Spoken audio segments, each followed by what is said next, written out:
Hello members of Tambol Math class. Let us provide a solution to this interesting question which I sorted out from SAT examination questions.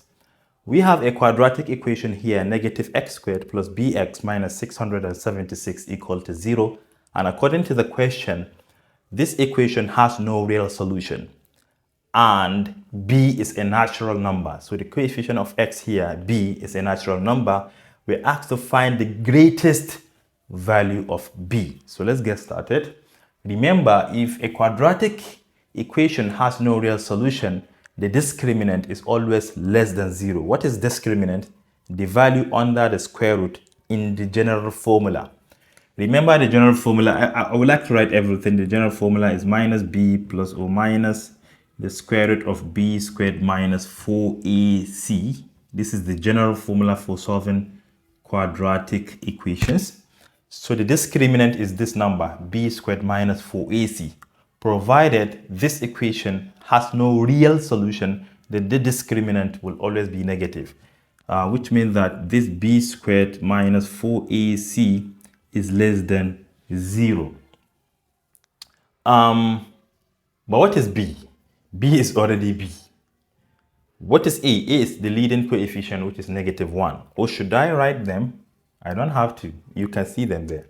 So we have b squared minus 4 times a is -1, the leading coefficient. C is the constant, which is -676. And this must be less than 0. So this is a simple inequality we're going to solve. Though our final answer will be just a number, not an inequality anymore, because we are looking for a particular number.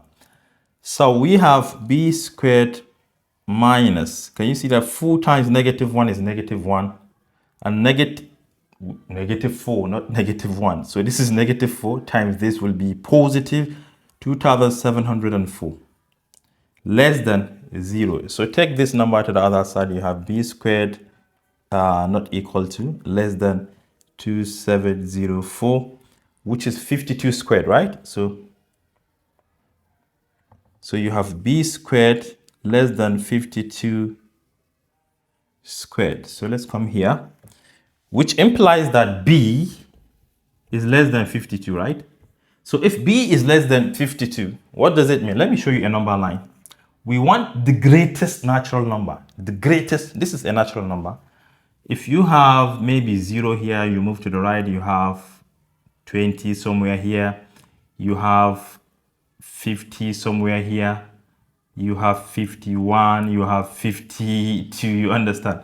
So if 52 lies here, and we learn that b is less than 52, the next immediate number must be 51. So that is the greatest natural number, 51. Therefore, b equals 51. Yeah.